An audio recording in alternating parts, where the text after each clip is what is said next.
Hello, my dear friend. Hope you are doing great today. We will continue our journey with Winning People Over book. And now grab your coffee and let's dive in.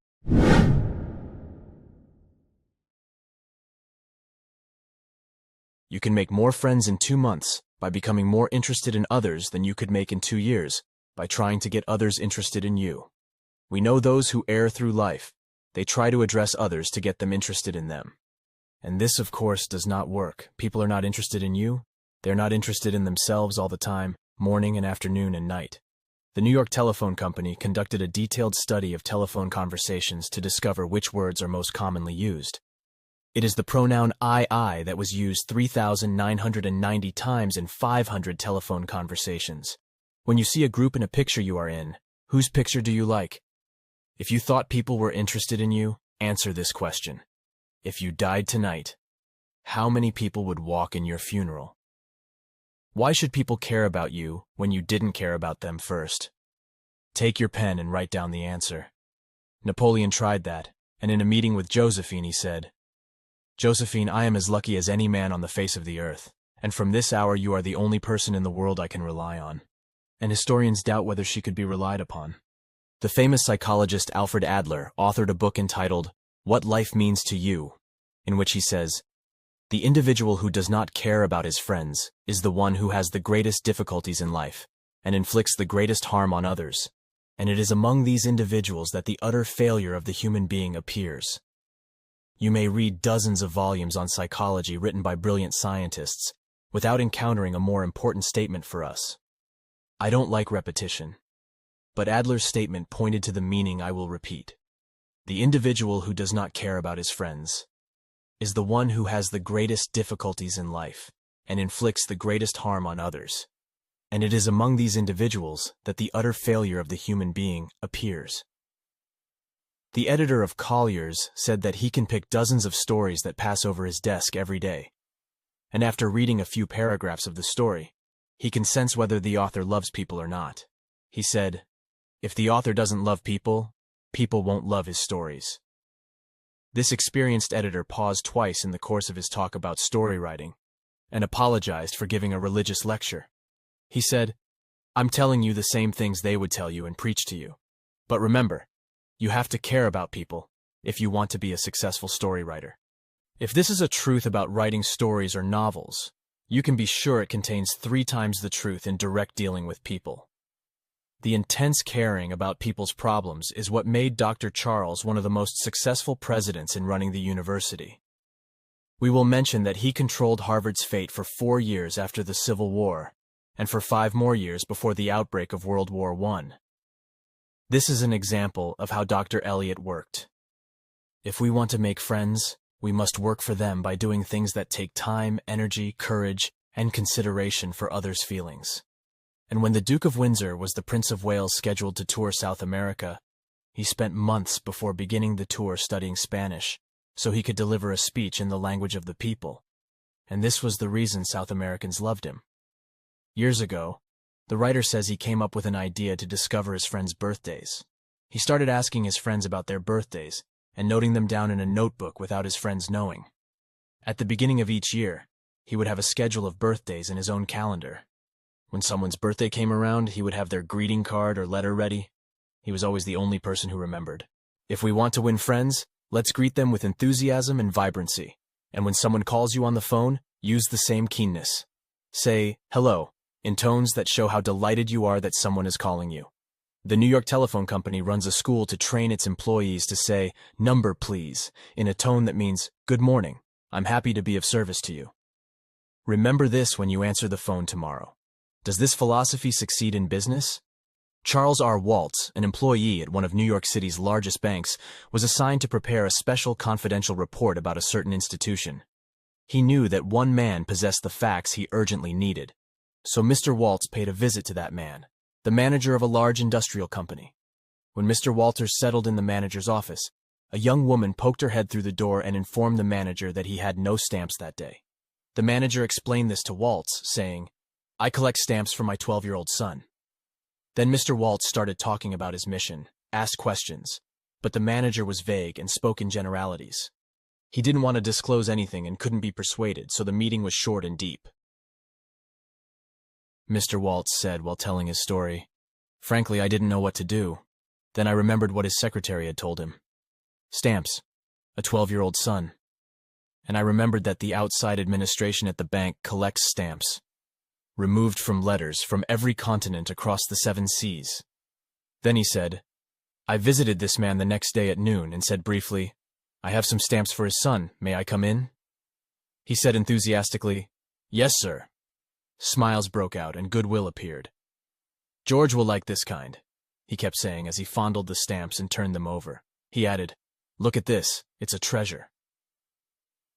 They spent half an hour talking about stamps and looking at the boy's picture. Then he dedicated more than an hour of his time to giving him the information he wanted without any prompting from him. He told him everything he knew, then asked his subordinates and called others, providing him with facts, figures, reports, and correspondence. As journalists say, he had a scoop. So if you want people to like you, follow the first rule, which is to become genuinely interested in people. If you want to build an engaging personality and effective human relations skills, let me tell you about the book, The Pathway to Religion by Dr. Henry. It's not a preachy book. It was authored by a renowned psychoanalyst who met with over 3,000 people who came to him with personality problems, and he advised them. Dr. Link told me he could have easily titled this book, How to Develop Your Personality, as it covers that topic. You'll find it insightful and mind-opening if you read it and implement its suggestions, guaranteed to increase your people skills. An easy way to make a good impression? Smile. Force yourself to smile. If you're alone, force yourself to whistle or hum a tune. Act as though you were already happy, and that will tend to make you happy. This is the principle raised by the late Harvard professor William James. Action seems to follow mere feeling, but really action and feeling go together. And by regulating the action, which is under the more direct control of the will, we can indirectly regulate the feeling, which is not.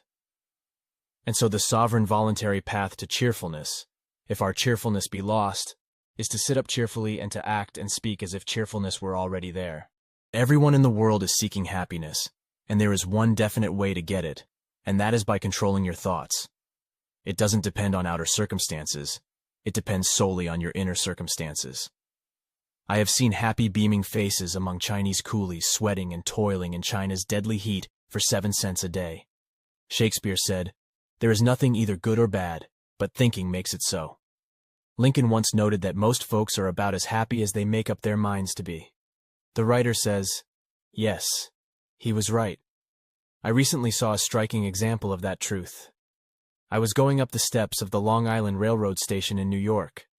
Ahead of me were 30 or 40 crippled children struggling up the stairs, some on crutches, some in braces, laboring slowly and painfully to reach the top. One boy had to be carried up. I was astonished at their laughter and unselfconscious gaiety. I spoke about it to one of the advisors who supervised the children. He said, Oh yes, when that child first realizes that he's going to be cripped for life, he's shocked. But after he gets over the shock, he seems to make up his mind to be happy. When you go out of the house, keep your chin up, head erect, shoulders straight, and fill your lungs to the fullest capacity of your diaphragm and ribs. Drink in the sunshine, greet your friends with a smile, put soul into your hand clasp, do not fear being misunderstood, and do not waste a minute thinking about your enemies. Try to fix firmly in your mind what you would like to do, and then without violence of direction, you will move straight to the goal. Keep your mind on the great and splendid things you would like to do. And then, as the days go gliding away, you will find yourself unconsciously seizing upon the opportunities that are required for the fulfillment of your desire. Picture in your mind the able, earnest, useful person you desire to be. Your thinking is what makes you that person you have defined. Thought is something powerful. Keep a right mental attitude, an attitude of courage, frankness, and good cheer. Thinking is creative. All things come through desire. Every sincere prayer is answered, and that which your heart longs for is accomplished. Keep your chin up and head erect. We have amazing hidden powers within us. The ancient Chinese were wise in the art of living. They have a proverb which must command our humble admiration. If you can't smile, don't open a shop. Frank Irving Fletcher, in one of his advertisements for Onheim and Collins, gave us this piece of philosophy. The value of a smile at Christmas time. It costs nothing, but creates much. It enriches those who receive it, without impoverishing those who give.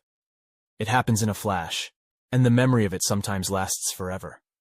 None are so rich that they can get along without it, and none so poor but are richer for its benefits. It creates happiness in the home, fosters goodwill in business. It is rest to the weary, daylight to the discouraged, sunshine to the sad. Yet it cannot be bought, begged, borrowed, or stolen, for it is something that is worth nothing to anyone till it is given away. Some people are too tired to give you a smile, so leave one of your own, for the good Lord knows we need it on Christmas Day. The people who need it most are those who seldom think of giving it. So if you want people to like you, apply the second rule: smile. Jim Farley discovered early in life that the average person is more interested in their own name than in all the other names in the world put together. Remember a person's name and call them by it easily, and you'll have paid them a subtle compliment and courtesy. But if you forget it, you'll put yourself in an awkward situation. For example, Farley organized a public speaking course in Paris and sent out letters to every American citizen in the city. However, the French printers, unfamiliar with English names, misspelled some of them, which is understandable. But a prominent American banker in Paris, an elderly gentleman, wrote Farley an irate letter condemning him for misspelling his name. What was the reason for Andrew Carnegie's success, even though he, the king of steel, knew little about steel-making itself and had thousands of workers who knew more about the industry than he did? The answer is because he knew how to deal with people, and this knack made him rich. He acquired organizing talents and a genius for leadership early in life. At age 10, he discovered the astonishing importance people place on their names, and used this discovery to win people's cooperation. When he owned a rabbit hutch in Scotland that quickly produced many baby rabbits, no one would volunteer to feed them. Until Carnegie had the bright idea of telling the neighborhood boys he would name the baby rabbits after whoever brought enough fresh greens. The idea worked, and Carnegie never forgot it. Years later, he made millions using this people's psychology in business. Jim Thompson was the president of the Pennsylvania Railroad at the time, so Andrew built a steel mill in Pittsburgh and named it the Edgar Thompson Steel Works in his honor. And when Carnegie battled George Pullman over the sleeping car monopoly, the Steel King again remembered the lesson of the rabbits. Carnegie's transportation company was fighting Pullman's company for the monopoly to operate sleeping cars on the Union Pacific Railroad. They had slashed prices, destroying any profit potential. Carnegie and Pullman went to New York City to meet the Union Pacific's board of directors, staying at the St. Nicholas Hotel one night. Carnegie said, "Good evening, Mr. Pullman. Aren't we a couple of fools?" Pullman asked, "Good morning. What do you mean, sir?" Carnegie suggested merging their interests. Pullman listened carefully to Carnegie's proposal, but wasn't fully convinced. Finally, Pullman asked, "What will you call the company?" Carnegie confidently and enthusiastically replied, "The Pullman Palace Car Company." Pullman's face lit up in a big smile and he said, "Come up to my room and let's talk it over." That talk made industrial history. Carnegie's policy was simply to remember and respect the names of his friends and workers, one of the biggest secrets of his leadership success. Likewise, P.T. Barnum's famous circus ringmaster always called head chef George Keating Mr. Cooper because Keating preferred it that way. Proud people cherish their names and will seek to perpetuate them at any cost. The cantankerous old P.T. Barnum himself was chagrined at having no grandchildren named Barnum, so he gave his daughter $25,000 to name her incoming son Barnum Bailey. And wealthy people used to routinely pay authors handsome sums to have their books dedicated to them. So if you want to win friends, use the third principle. Remember that a person's name is to that person the sweetest and most important sound in any language.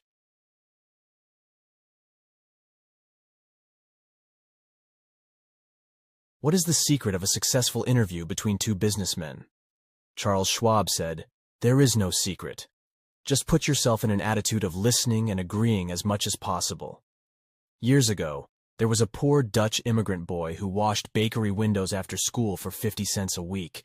His family was so poor that he would go out with a basket to collect stray lumps of coal that fell from the trucks delivering fuel. That boy, Edward Bach, had only 6 years of schooling in his life, yet went on to become the most successful editor in American journalism history. Isaac F. Marcoson, who conducted many successful interviews with famous people, said many failed to make a favorable impression because they neglect to let the other person talk. They are too interested in their own stories to listen. The great men I have met, he said, prefer good listeners to good talkers.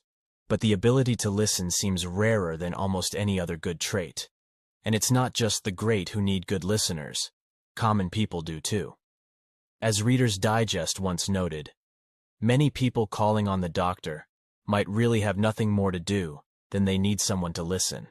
During the darkest days of the Civil War, Lincoln wrote to an old neighbor in Springfield, Illinois, begging him to come to Washington, saying he had some questions he wanted to discuss. The old friend traveled to the White House, and Lincoln talked for hours about the issue of slave emancipation, carefully going over arguments for and against. He read letters, newspaper editorials, some criticizing him for not freeing the slaves, others for moving too quickly. After hours of talking, Lincoln finally grasped his friend's hand and simply said, "Goodbye, I will step over to the office. You must return to Illinois." Lincoln had done all the talking while his friend merely listened. The friend later remarked, "It seemed as if he felt better after that long talk." Lincoln didn't want advice. He just wanted a friendly, sympathetic listener to pour out his troubles to.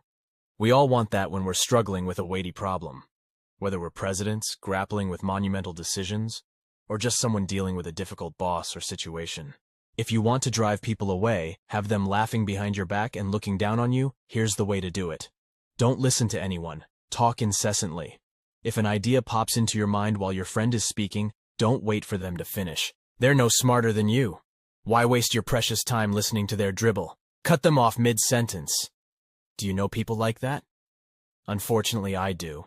And remarkably, those who are excessively self-centered are often drunk on their own perceived importance on the social ladder. As Dr. Nicholas Murray Butler, president of Columbia University, said, "The person interested only in themselves is a miserable soul, ignorant as well as selfish, no matter how educated. If you want to be a skilled conversationalist, be an attentive listener." As Mrs. Charles Northam Lee put it, to be interesting, be interested. Ask questions your conversation partner enjoys answering. Encourage them to talk about themselves and their achievements. Remember, people are far more interested in themselves and their wants and problems than they are in you and your troubles. Their little toe aches means more to them than a famine in China. A pimple on their nose is more important than 40 earthquakes in Africa. Keep this in mind in any conversation, and if you want to win friends, practice the fourth principle. Become genuinely interested in other people. Henry J. Duveen, owner of one of the biggest bakery operations in New York City, had been pestering the manager of a hotel for 4 years, trying to get him to buy his bread. He had rented a hotel room just to have the opportunity to discuss business with the manager, but failed. Mr. Duveen said, "After studying human relations, I resolved to change my tactics. I decided to find out what interested the manager, what caught his enthusiasm." He learned that the manager belonged to the American Hotel Association, and not only belonged, but was president of the organization and president of the Hotel Greeters of America. Duveen realized the manager would go anywhere, no matter how difficult the journey, to attend meetings of those groups. The next day, Duveen started the conversation by discussing the Greeters organization. The manager's face lit up with enthusiasm as he talked about it for half an hour. Duveen realized this was the manager's hobby. Before leaving, the manager made Duveen a member of his previous organization. Duveen didn't say anything about bread at that meeting. But a few days later, the manager called him to bring samples and prices to the hotel. The manager admitted, "I don't know what you did to me, but whatever it was, it worked. I'm going to buy from you." So, if you want to win people to your way of thinking, practice the fifth principle. Talk in terms of the other person's interests. There's one all-important law of human conduct. Make the other person feel important, and do it sincerely. Professor John Dewey said that the desire to be important is the deepest urge in human nature. William James said, "The deepest principle in human nature is the craving to be appreciated." You want people to make a fuss over you, to admire you and look up to you. You want the approval of those with whom you come in contact, and you want it sincerely, not mere empty flattery. As Charles Schwab put it, "I have yet to find the person, however great or exalted their station, who did not do better work and put forth greater effort under a spirit of approval than under a spirit of criticism." Yes, we all crave admiration, but we often go about it the wrong way. The only way to get it is to give it. Be generous with appreciation and praise. Every nation feels superior to other nations. That breed of inbred conviction is one of the chief causes of war.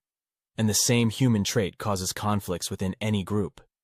Each person you meet carries around a feeling of personal superiority over someone else. The way to win them to your way of thinking is to make them realize subtly that you recognize their importance and respect them. Remember what Emerson said, "Every man I meet is my superior in some way. In that, I learn of him." Shakespeare expressed the same idea this way, "O Lord, that lends me life, lends me a heart replete with thankfulness." Donald M. McMahon, a superintendent for the nursery firm of Lewis and Valentine, relates this story. Shortly after hearing about the book, How to Win Friends and Influence People, McMahon was working on landscaping a wealthy man's estate. The owner, a judge, approached with some suggestions on where he wanted flower beds. McMahon said, "Judge, I noticed you have a wonderful hobby. You seem to be very fond of your dogs. I understand you win a lot of blue ribbons at the dog shows in Madison Square Garden every year." This simple praise was remarkably effective. The judge's face lit up as he spent the next hour showing McMahon his prize-winning dogs, explaining their pedigrees and admirable traits. Finally, the judge turned to McMahon and asked if he had a little boy who liked dogs. McMahon said yes. The judge then gifted him with an expensive puppy, taking the time to write out feeding instructions. McMahon reflected that this generous act was simply because he had sincerely admired the judge's hobby and accomplishments with his dogs. The 6 key principles summarized: 1. Become genuinely interested in others. 2. Smile. 3. Remember that a person's name is the sweetest sound. 4. Be a good listener and encourage others to talk about themselves. 5. Talk in terms of the other person's interests. 6. Make the other person feel important. And do it sincerely. And here we come to an end of this episode. Hope you enjoyed. I look forward to seeing you in the next episode as we continue our journey together. Have a great day.